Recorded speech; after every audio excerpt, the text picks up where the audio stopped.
Menghadapi arus mudik lebaran tahun 2023, Balai Besar Jalan Nasional Sumatera Selatan telah memetakan sejumlah ruas jalan nasional yang termasuk dalam kategori rawan bencana, mulai dari banjir hingga tanah longsor.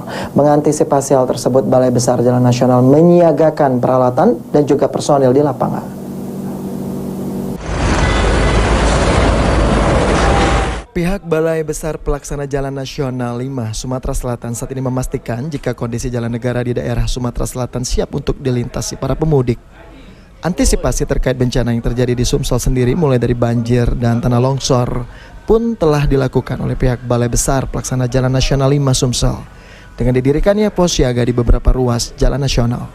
Selain itu dikemukakan oleh Kepala Balai Pelaksana Jalan Nasional 5 Sumsel, Budi Amin, pihaknya menyiagakan sejumlah peralatan dan juga personil di lapangan guna mengantisipasi bencana, baik itu banjir dan longsor selama momen arus mudik lebaran tahun ini. Antisipasi, jadi setiap posko PPK itu dilengkapi dengan alat berat ya, dan material yang siap bila terjadi sesuatu atau bencana pada saat menjelang atau sesuatu. Selain bencana alam, Balai Besar Pelaksana Jalan Nasional 5 Sumsel telah memetakan daerah rawan kecelakaan dan juga kemacetan di sepanjang jalan nasional di wilayah Sumsel yang totalnya sepanjang 1.580,70 km.